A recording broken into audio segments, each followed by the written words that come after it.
How would I do a vehicle like that?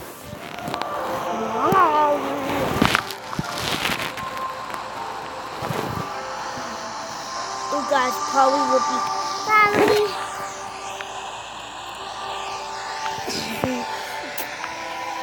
But did I make a sweatshirt?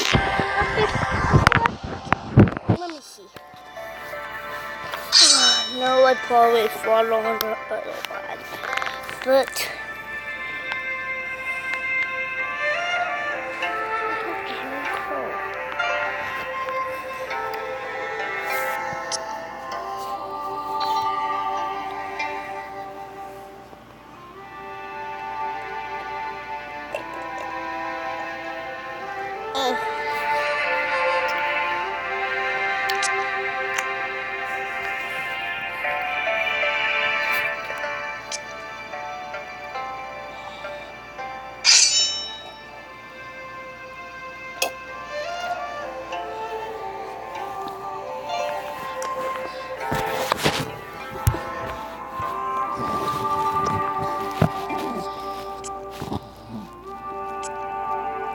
find into some caves nearby be seen.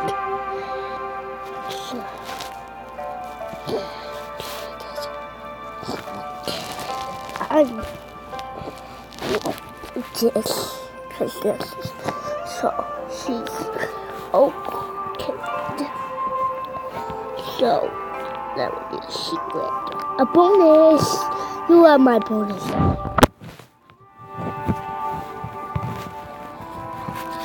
So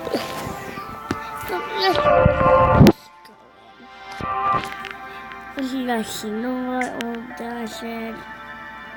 So blah blah blah. Yeah, guys. Blah blah blah. Oh, you tell me you know what's 100 plus 100. Probably you do because 1 plus 1 because can't tell ya. Because that will give you a hint. Maybe I can give you a hint. It's not A-T.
Me too. Anything. Why we always in the hot tub? Not too.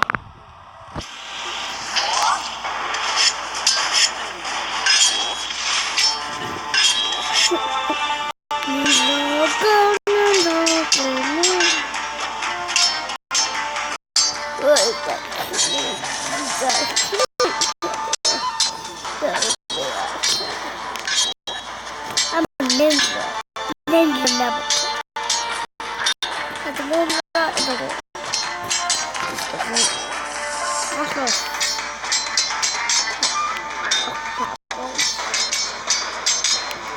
His name is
so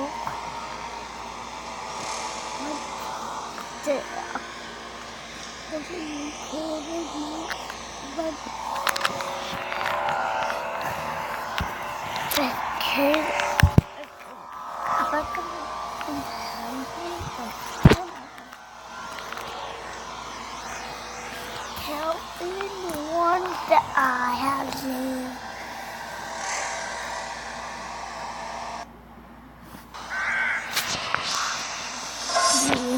I could tell from here and see what I don't know and tell.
I'm scared.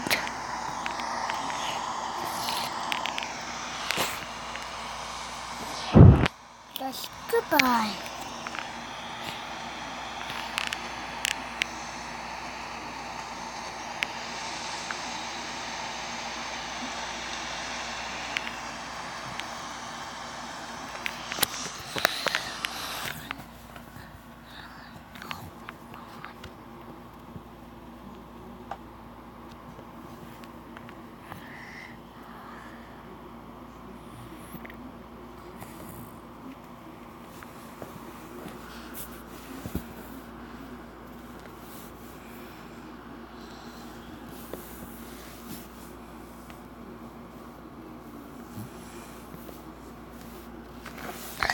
Got what part?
Oh, this is fun.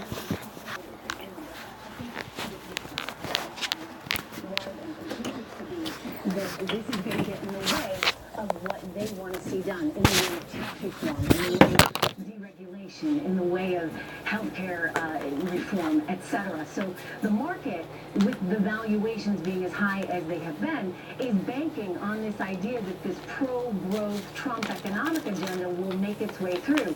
And for the most part, I would say the market has been so resilient because we've seen a lot of chaos come out in recent weeks and recent months, and yet investors have kind of shrugged it off. And it was a different scenario today in that you saw the market there trade off more than 300 points. I think there's going to be a continued sense of nervousness out there. I spoke to legendary bond investor Bill Gross, who has run one of the world's largest bond portfolios for many years, and his sense of things is that people are worried right now. They're worried that these important reforms, very important from the market's perspective, are not going to happen. And if they don't happen, it doesn't necessarily necessarily justify these high levels that you've seen in the market. So investors want to see this stuff happen, and they're concerned right now it may not. And of course now, given this news breaking late here today, one can anticipate that that nervousness threat is going to continue. What does it mean, Trish, for the economy overall? Yeah, I mean, it's not good, right? I mean, you want economic reforms that are going to actually encourage growth. So if you get stuck in this sideshow event and suddenly everyone's energy and political capital is consumed with trying to deal with that and the investigation, well, then you're not going to get everything else you want done in the way of spending for infrastructure, in the way of tax cuts, corporate, individual, and all of that, right, acts as a hindrance on the economy. We need to grow jobs, we need to grow wages, etc. These are important things, but they're going to basically go to the back burner. Okay, Trish Regan, live in New York. Trish, as always, thank you. House Minority Leader Nancy Pelosi is warning fellow Democrats today against going with the impeachment bandwagon, at least not yet. Correspondent Peter Ducey looks at how all that is playing out for the Democratic Party. I rise today, Mr. Speaker, to call for the impeachment of the President of the United States of America for obstruction of justice. Minutes after Democratic Congressman Al Green called for President Trump's impeachment, he was called out by Republican Congressman Brian Fitzpatrick, who was presiding. And members are reminded to refrain from engaging in personalities towards the president, such as accusations that he committed an impeachable offense. Just because members can't talk impeachment on the floor right now doesn't mean they're dropping it altogether. Another Democratic lawmaker has actually been saying she'd prefer impeachment to a member of her own party winning in 2020. I know that there are those who are talking about, well, we're going to get ready for the next election. No, we can't wait that long. But the Democratic leader Nancy Pelosi doesn't think Democrats should talk impeachment because she doesn't think Democrats have a case for that. If you're talking about impeachment, you're talking about what are the facts? Not, I don't like him and I don't like his hair and I think, what are the facts? I don't like what he said about this or that. What are the facts that you would make a case on? Joining leader Pelosi in the not ready to impeach crowd, the Democrat leading the House Intel Russia probe, Congressman Adam Schiff. No one ought to, in my view, rush to embrace, the most extraordinary remedy that involves the removal of the president from office. To impeach a president, a simple majority of the entire House would need to support the measure. Then 2/3 of the Senate would eventually have to vote to remove the commander-in-chief from office. In the Senate, there's also a hesitance to talk impeachment, with lawmakers suggesting today they need to see more than a news report before they'd even consider impeaching President Trump. Before you start doing that, you've got to have your facts. That's all. And I'm saying you got to get the facts. That's why the special prosecutor is very, very important. That's why Intel Committee needs to do their job. That's why FBI needs to do their job. Some of your colleagues in the House, Democratic colleagues, are already talking about impeachment. Do you think that it's time for that? I'm a prosecutor. I want to see the evidence. I don't think it's time to talk about anything like that until we see the evidence.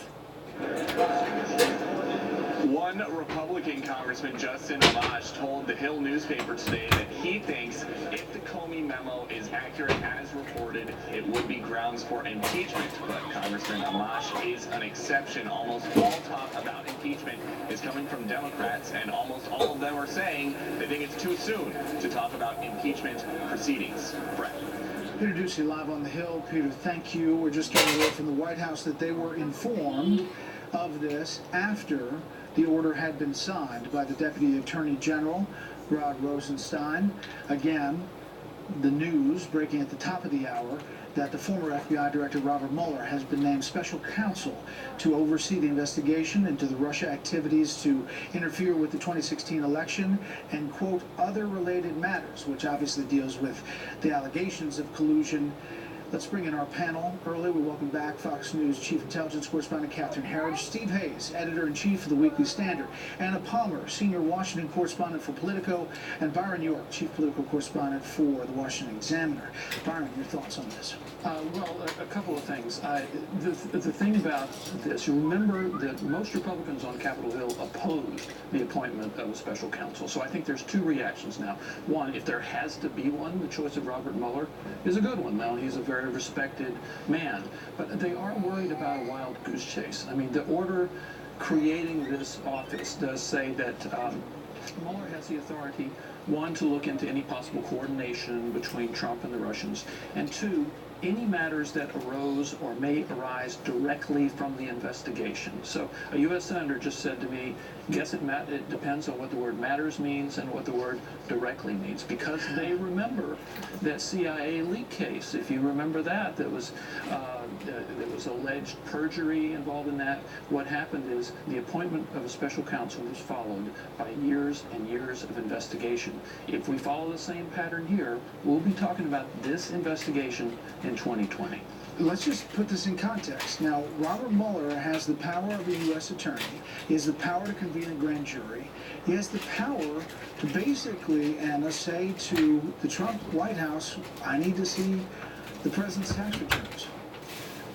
I don't think there's a lot of thought that he's going to go to the tax returns necessarily right away. But if they, right away. But you could see this kind of be a kind of wild goose chase. Right now you're seeing political gymnastics, as I said, of Republicans who for months have said they don't think there should be a special prosecutor. And now they're going to have to back this up. I mean, I think Mueller is going to be a good choice probably from their perspective. These people are nuts. They don't understand that there's nothing on these taxes about we're going to be covering for the next several months, if not espionage years. or selling secrets or anything like that. It doesn't work like From that. California, releasing a statement just moments ago. The appointment of Bob Mueller as special counsel for the Russian investigation is a good first step to get to the bottom of the many questions we have about Russian interference in our election and possible ties to the president. Bob was a fine U.S. attorney, great FBI director, and there's no better person who could be asked to perform this function. He is respected, he is talented, and he has the knowledge and ability to do the right thing. Steve, it sounds like Democrats are saying this works for them. You know, some Republicans too. I mean, I think he's been met early on with bipartisan approval. I mean, I think that what makes this so interesting is if you look at his statement, the Rosenstein statement, he says that this should not be read as a determination that any crimes have been committed, that anybody's going to be prosecuted. It's the launching of an investigation or the continuing of an investigation. But I think there are several reasons why Rosenstein had to take this step. Presumably he's not, you asked this of Senator Langford, he's not seen just the one memo that was reported on the New York Times yesterday, but presumably he's seen the other memos that James Comey authored, some of them classified. Second, I think he knows the status of the investigation more broadly and thought that this was the next logical step. But you can't, I think, diminish the importance of public perception here. I mean, this has been this back and forth where nobody trusts anybody on any side. The Trump administration doesn't trust reporters and talks about fake news. Reporters don't trust the word that's coming out of the Trump administration. Republicans don't trust Democrats. Democrats don't trust Republicans. And I think this was an effort by Rosenstein to say, we're going to isolate all of that and try to pick somebody with widespread personal appeal who's viewed as a man of integrity to say, here it is, give it a look. We should point out, Catherine, that a couple of things we know. We know that the president has said that he was told that he was not a target of the investigation. We know that Senator Grassley and Senator Feinstein indicated that Comey told them basically the same thing. We know that there have been subpoenas already for Michael Flynn's records, the former National Security Advisor, and we understand there are more actions on Paul Manafort, the former campaign manager for the Trump campaign. That's where we are. And we are also dealing with the reports of these memos that we know are there from our own reporting.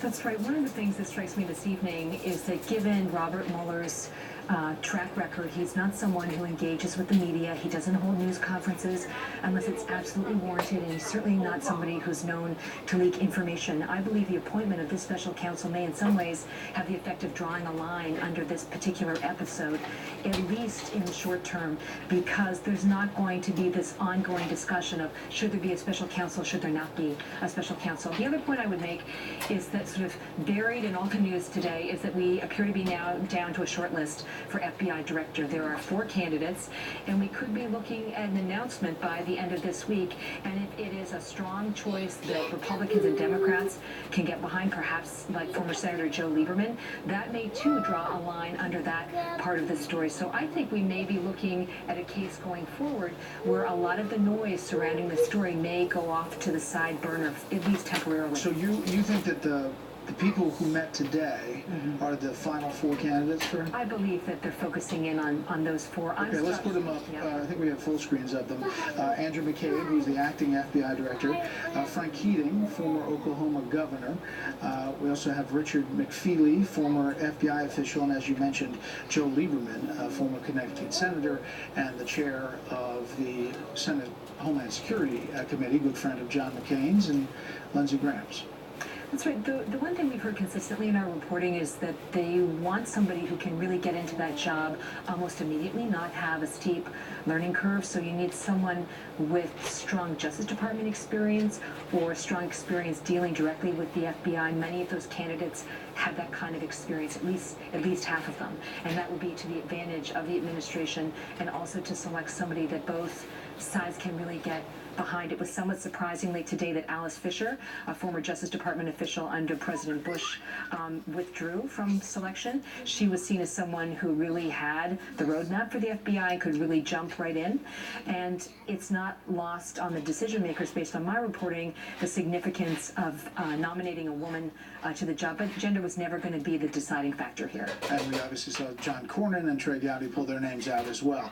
But it kind of makes an interesting point. Does this move kind of put everything on hold for a little while, that maybe Washington exhales and the president gets ready for a big foreign trip that the White House is suggesting is going to change the dynamic of his foreign policy? You mean we all calm down? I mean, just a little, just a little. I don't think so. I think that there could be kind of a turf effect between the investigations that are going on Capitol Hill, specifically the Senate Intelligence Committee investigation, and now the new startup Mueller investigation, because when you're running the Senate investigation, and they're very proud of how they're doing it in a bipartisan way and all that, I think they're making a lot of progress.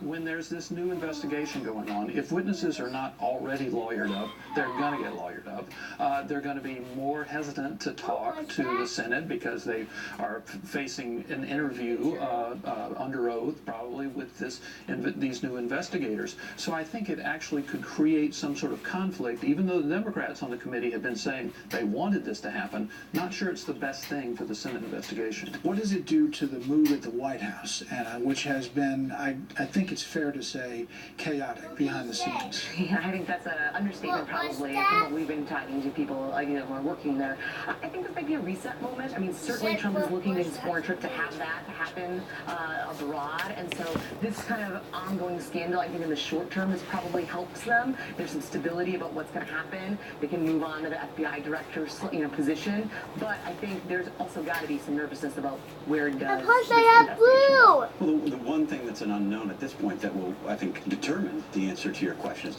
how does President Trump react? I what have does he blue do? now. Does he tweet anything? Does he attack Bob Mueller? Does he attack the process? You're monitoring this for us. It's good. I mean, what does he say? Does he try to preemptively undermine this process? We know that he has said he thinks this is all, he used to call it a hoax. He thinks this is all baloney. And now this is escalating that process. It's taking the investigation sort of to another level. But he also did tell Lester Holt that no one told Jim Comey to stop the investigation. That's what he said. And he also said, I wanted to speed it up. Make this faster. And does this make it faster? No, I don't think it makes it faster, and I don't think it knocks. I don't think it creates space for the Republicans in Congress to go and implement their agenda. I think that the other major implication from this, besides the fact of it itself, is I think this has a devastating effect for the Republican agenda. I can't imagine that they're going to be able to focus on tax returns, even if it's true. And Catherine's certainly right that Bob Mueller doesn't have the reputation of being somebody who goes out and glad hands the press and leaks and gives a lot of. This is going to be in the news, and it's going to dominate the news. It'll dominate the news. And just, I want to point back to Robert Mueller, and this is some sound from 2013 talking about James Comey. I have had the opportunity to work with Jim for a number of years in the Department of Justice, and I have found him to be a man of honesty, dedication, and integrity.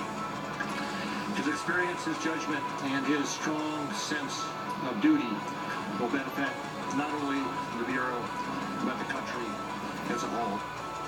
So that's just an interesting dynamic to this whole thing, Catherine, that he is now the special counsel that is picking up the ball from the guy who was fired, who was then his deputy. It's a very small circle when you get to that kind of senior executive level within the law enforcement community.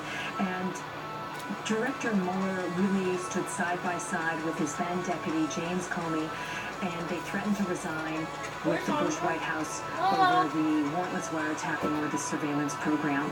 And we talked about this at the beginning, but I think it's worth emphasizing to people that when Comey's position about how events transpired was challenged by the White House, it was Robert Mueller's notes that vindicated Comey's position.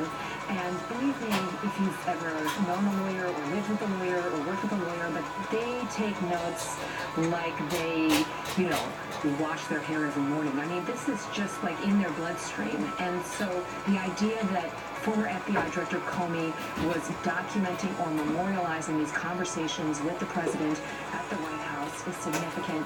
And just as an aside, the head of the Senate Judiciary Committee, Chuck Grassley, is now asking for any memos that go back under the Obama administration and that may be relevant to the Russia case. So what we see is sort of an expansion of the avenues that we're going down this evening. Which is kind of what I brought up with Langford earlier, was the whole Clinton and tarmac and Loretta Lynch, and it kind of opens up a lot of doors. If you read this letter from Charles Grassley and Dianne Feinstein, the ranking Democrat, they want all the Comey memos having to do with Trump, and they want the Comey memos having to do with the Clinton email investigation, assuming there are some. They want all of this stuff, and a request, when it comes from the Republican and the Democrat, really has quite a lot of strength to it. Meanwhile, the White House desperately tries to turn the page to the foreign trip and all that's going to happen on that. Yeah, I mean, I think that's what they're doing. Certainly, you also saw Treasury Secretary Stephen Mnuchin was up on Capitol Hill today. They're trying to kind of plod along on tax reform, even among this swirl of news, even though kind of nobody's actually paying attention to it. He is, kind of moving ahead. He had a series of meetings today, and my understanding is they continue throughout the week.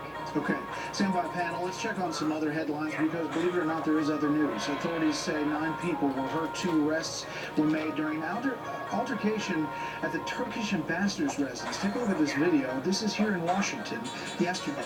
Senior U.S. official tells Fox the attackers included the Turkish president's personal bodyguards. The U.S. Secret Service and State Department have been brought in to help the D.C. police, since some of the attackers may be traveling on Turkish diplomatic passports. We'll follow in that story.